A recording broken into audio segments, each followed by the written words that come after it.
Hi guys, this is Lee with the Market Sense for the week of February 23rd, 2021. The charts in this presentation are provided to us by Gettess. They come from the Trade Navigator software. And this is a very dastardly looking weekly bond market chart. Thought bonds would stop at 162.26, and they did last week. That's the exact low last week, but they've kept going now. I think this is excessive. I think this is probably a low of some degree, and they should go back up from here. I would expect at least to move back to 165. And if I'm wrong, they're probably going below 160. This support level that we have here is roughly 162, and they've poked a little below that, seem to recover it. This is kind of intriguing to me. Forgive me for being weird about this, but I love this. The bond market wants to go lower. It thinks interest rates should be higher, and they don't care what the Federal Reserve or anybody else thinks. That's what they're going to do, and the market basically is always right.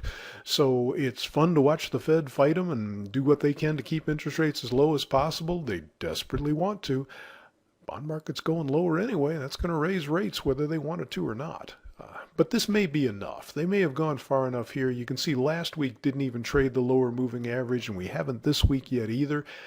Maybe we won't get back up there this week, but I'll bet we do next week if that's the case. And I just expect it's time for some kind of a bounce. Now, I'm not sure they'll turn this around. We may have entered into a situation where the trend is down.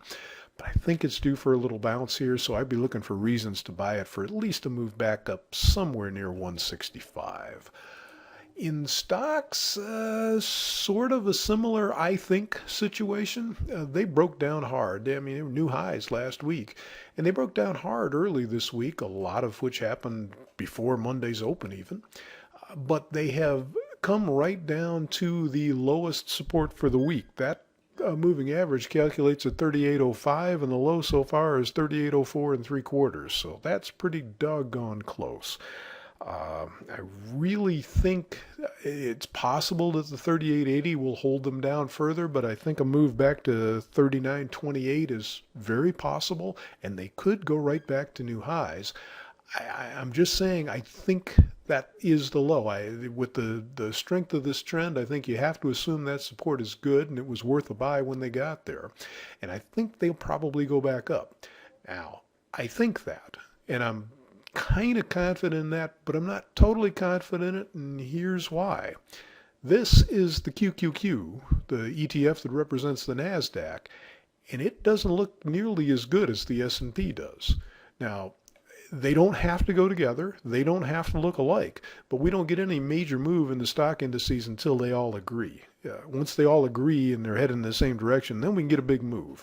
At this point, this does not look as good as the S&P, and that's a bit troubling.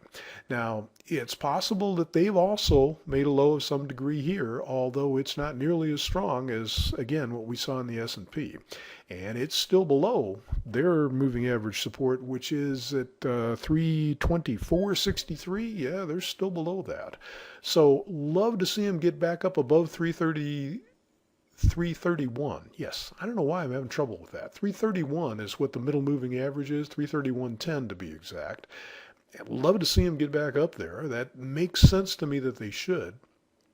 But if they go back down and are unable to hold this mid-Keltner channel, which is 305, 307 area roughly, gosh, I don't know. They may be going all the way back down to this low, and that's a pretty big move. So I guess the low here, the 304 is this low here, and I guess that's one they'd have to look at. So somewhere in that 307, 304 area ought to be the absolute low, unless they're just going to blow apart. But I think they may have gone low enough already, and I think they may go back up from here. This is the disturbing part of how the S&P trades overnight and the QQQ doesn't. This was where they closed Friday, and then look how far down they were by the time they opened Monday. They were almost breaking support already. Makes it awfully tough to trade stuff like that when so much happens when the market's not really open. But anyway, it's a lot of damage done. You can't pretend this isn't ugly looking here. But if they can get back above the 324.63 area and go challenge 331, then, maybe this is just a little washout and the trend's still intact. I'm trading them as if that's the case, but I recognize that this looks a lot weaker than the S&P. So that's what we've got for you today. I hope you can find something profitable to get yourself into. Thanks very much for checking in to see what we're looking at.